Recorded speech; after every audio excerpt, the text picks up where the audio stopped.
Cześć, ja jestem Jonasz, a Wy jesteście na kanale Grupy Rekonstrukcji Historycznej Sojusz.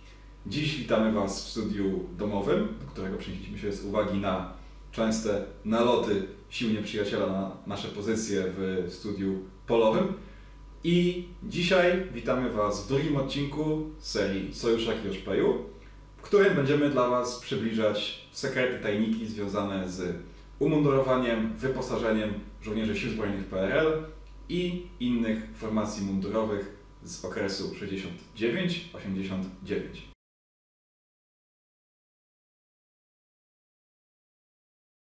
W tym drugim odcinku serii Sojuszaki Oszpeju nagrywamy materiał na życzenie Pana Witolda. Panie Witoldzie, pozdrawiamy serdecznie, dziękujemy za komentarz i dziękujemy Wam wszystkim za komentarze po pierwszym filmiku. Było ich całkiem sporo i dzięki temu wiemy, o czym dla Was dalej nagrywać materiały. Także pamiętajcie, żeby te komentarze cały czas zostawiać i dawać nam znać, o czym mamy dla Was nagrywać kolejne materiały. Dzisiaj będzie o nakryciach głowy polowych. O nakryciach głowy wyjściowych będzie później, w kolejnych odcinkach. Dziś skupiamy się na tym, co żołnierze i milicjanci nosili w warunkach polowych, czyli na poligonach, podczas służby patrolowej, na ulicach i jeszcze w kilku innych okolicznościach. Wówczas noszono polowe nakrycia głowy. Były ogólnie rzecz biorąc dwa rodzaje polowych nakryć głowy, czyli zwykłe czapki z daszkami i czapki, tak zwane uszanki, na okres zimowy. Tak więc czapki z daszkami noszono w okresie od wiosny do jesieni, a w okresie zimowym noszono czapki zimowe, czyli uszanki. Rogatywka jako nakrycie głowy pojawiło się już we wczesnym średniowieczu. Natomiast w XIII wieku we Francji pojawiły się czapki z denkami usztywnionymi w kształcie mniej lub bardziej zbliżonym do kwadratu. Natomiast w XVI wieku rogatywka pojawiła się jako czapka dla lekkiej jazdy, polskiej i węgierskiej i nosiła nazwę magierka. Rogatywka jeszcze bardziej upowszechnia się w wojsku w wieku XVIII, kiedy staje się przepisowym nakryciem głowy, znanym jako krakuska albo ułanka i noszą go żołnierze kawalerii narodowej.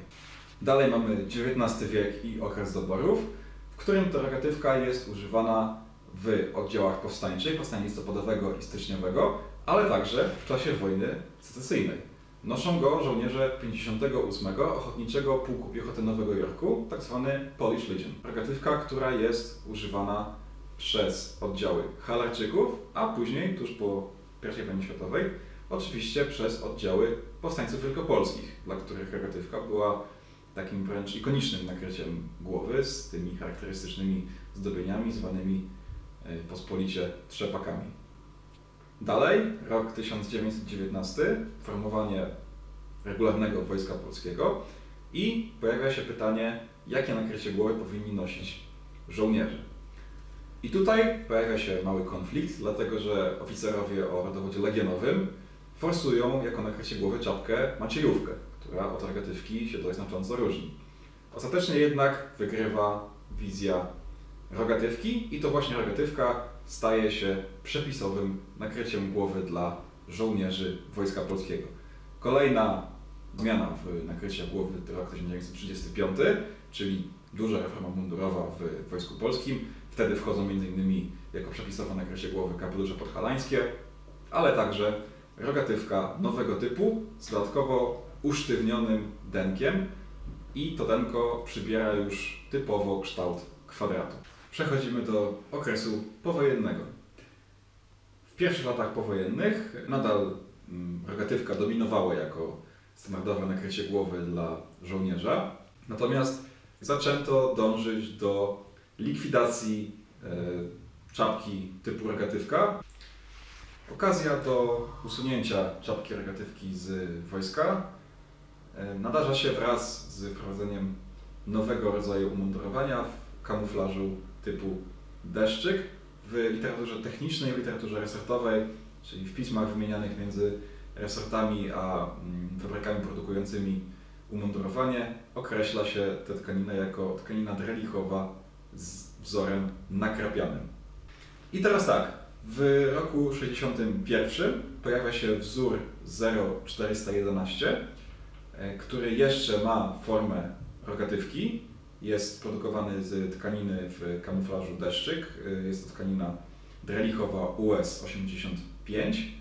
Natomiast w roku 63 pojawia się nowy wzór czapki, wzór 0431, który ma już zupełnie inną formę. Jest to czapka z denkiem okrągłym. Jedyny taki delikatny rożek, można powiedzieć, pojawia się z tyłu denka. Ten rożek nieco wystaje poza obrys czapki, natomiast boki i przód są już tych rogów pozbawione i czapka w związku z tym przybiera charakter takiej czapki, można powiedzieć, patrolówki z okrągłym denkiem. Czapka z okrągłym denkiem, wzór 0431, jest produkowana od roku 63 do okolic roku 68 w rozmiarach od 52 do 61, czyli od głowy, można powiedzieć, dziecka w wieku 3 lat do głowy naprawdę już o solidnym obwodzie. Ale to nie koniec.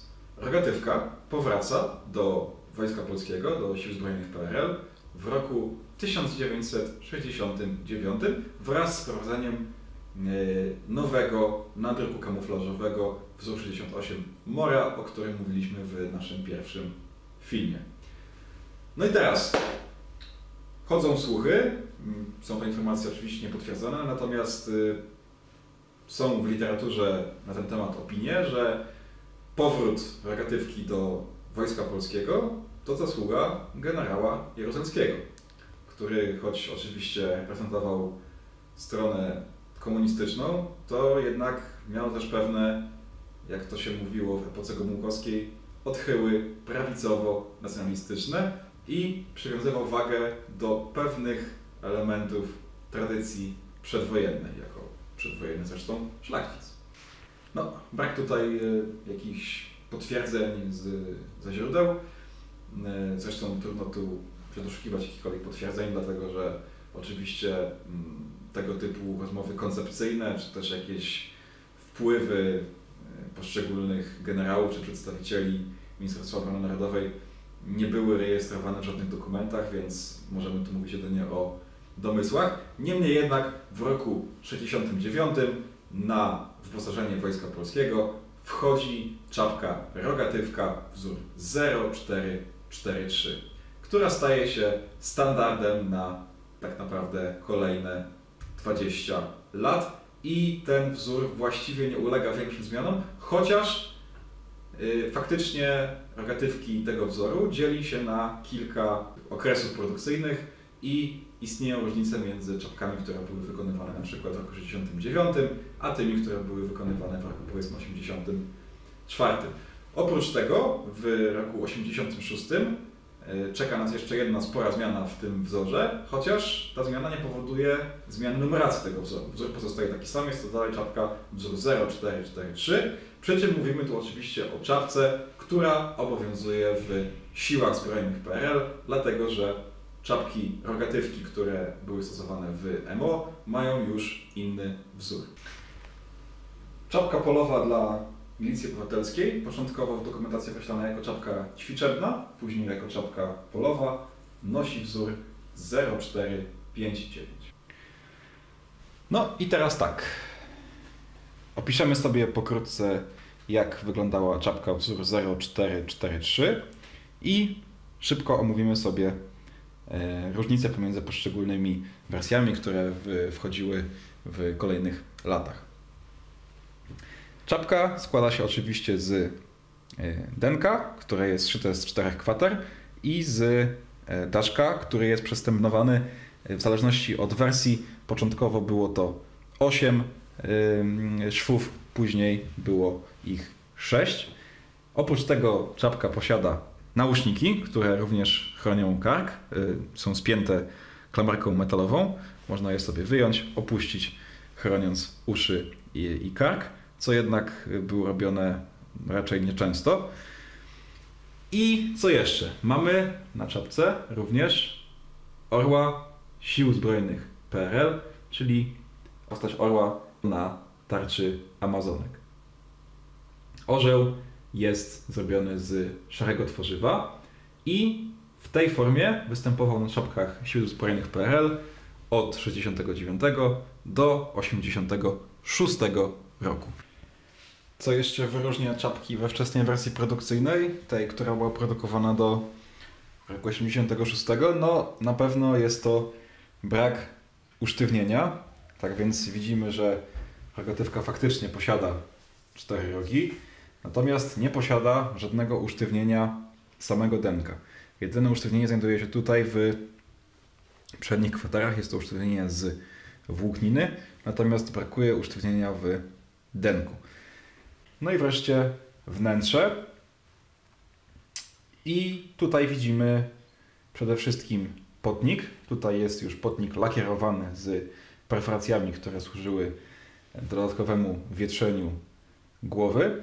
Natomiast wczesne wersje miały potnik bez perforacji i był on wykonywany ze skóry nielakierowanej.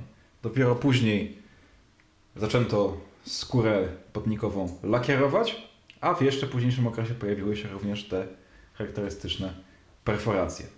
Co jeszcze? No mamy również podszewkę. Podszewka jest dwuczęściowa, to znaczy pierwszą warstwą, którą widzimy w środku, jest ocieplacz. Jest on przypinany na guziki do właściwej podszewki w czapce. Oprócz tego na ocieplaczu znajduje się pieczątka z datą produkcji i rozmiarem, czyli w tym przypadku mówimy o produkcji z sierpnia 1983 roku i rozmiarze 58. Czapki rogatywki oczywiście występowały w 2 wersjach, zależnie od tego, dla jakiego rodzaju wojsk były przeznaczone. Tak więc czapka o wybarwieniu oliwkowym była przeznaczona dla wojsk lądowych, natomiast czapka o wybarwieniu czarnym była przeznaczona dla żołnierzy WOPK wojsk lotniczych. W tym przypadku czapka nie była używana w marynarce wojennej. Marynarka wojenna nosiła berety w kolorze czarnym z orłami marynarki wojennej. Natomiast w przypadku czapki dla WOPK i czapki lotniczej był to taki sam krój jak czapka wojsk lądowych. Z tą różnicą, że oczywiście innego koloru był kamuflaż.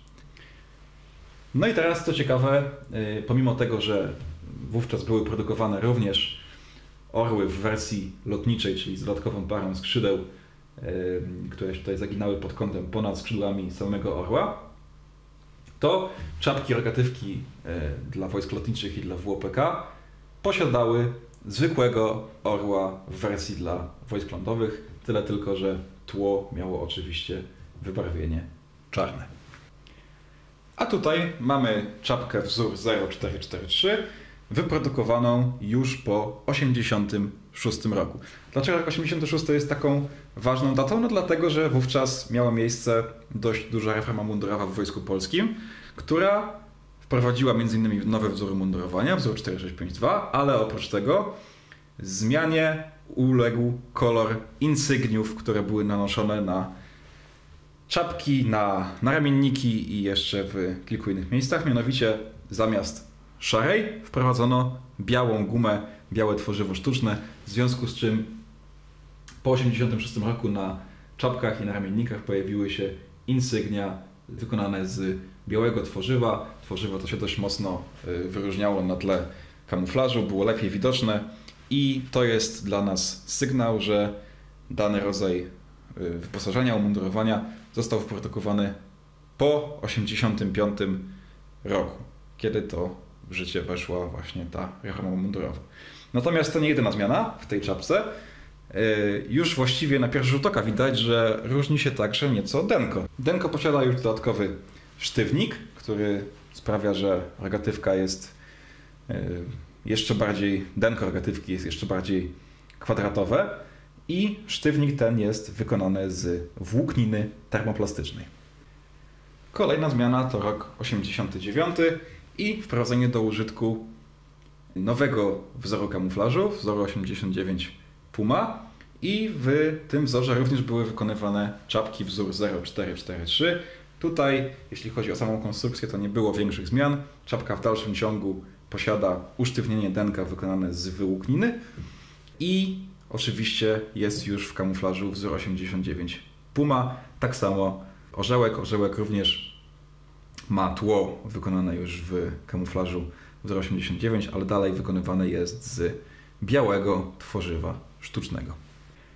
A to już naprawdę ostatnia wersja czapki wzór 0443, gdzie oczywiście zmianie uległ orzełek, który dalej wykonywany jest z białego tworzywa sztucznego, ale po wprowadzeniu nowego herbu Rzeczypospolitej Polskiej także i insygnia na czapce uległy zmianie i orzeł po pierwsze odzyskał koronę, a po drugie jego forma uległa pewnego rodzaju zmianom. A tutaj mamy jeszcze czapkę, rogatywkę w wersji dla milicji. Jak widać, kształt i forma właściwie się nie różni. Tutaj również mamy do czynienia z czapką we wczesnej wersji, to też denko jest nieusztywnione. Natomiast różni się oczywiście kamuflaż, tutaj w tym przypadku o wybarwieniu granatowym typowym dla milicji. No i orzełek. Jest to tak zwany orzeł administracyjny, który pochodzi właściwie 1 do 1 z ówczesnego herbu Polskiej Rzeczypospolitej Ludowej. No ale jako że umundurowanie, wyposażenie w nadruku kamuflażowym Mora było używane także przez policję już w latach 90., no to oczywiście zaistniała potrzeba zmiany tego, co na tych czapkach się znajdowało, w związku z czym w czapkach był wymieniany orzełek na orła z koroną. No, ale były jeszcze czapki polowe typu zimowego, tak zwane uszanki.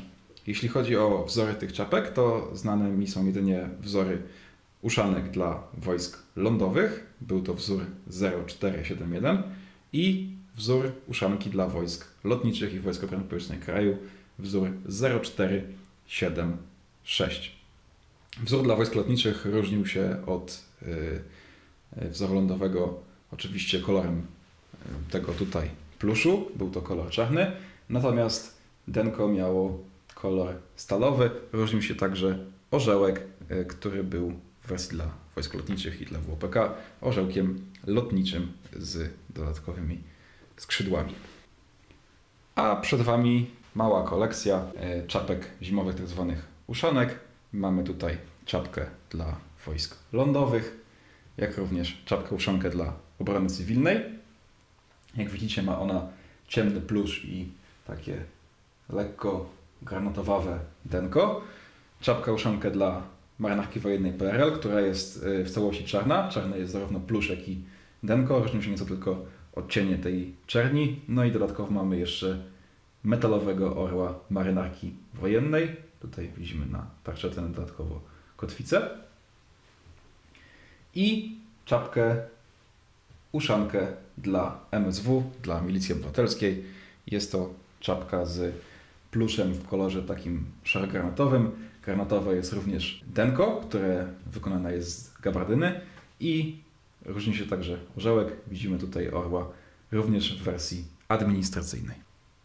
No, jeśli chodzi o czapki wykonywane we wcześniejszych i późniejszych okresach, to co ciekawe, dokumentacja techniczna dla czapki z roku 71, czapki dla MSW, wymienia jako materiał ocieplenia, wymienia skórę owczą.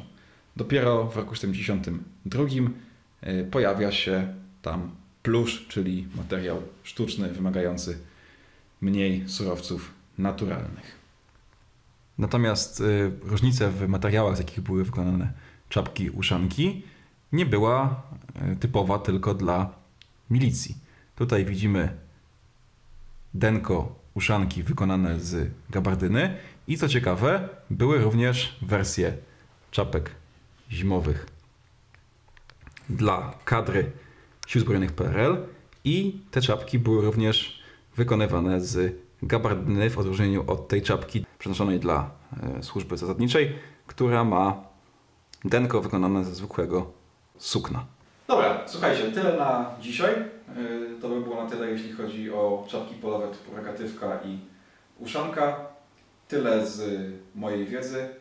Możliwe, że w kolejnych odcinkach przedstawimy Wam historię innych nakryć głowy, które były używane w siłach zbrojnych PRL, czy też w milicji. A na dzisiaj to tyle. Ja jestem Jonasz, a Wy jesteście na kanale GRH Sojusz. Dzięki, że obejrzeliście ten film. Do zobaczenia w następnym odcinku. Piszcie w komentarzach, o czym jeszcze mamy dla Was nagrać materiały, a na razie od nas to tyle. Czołem!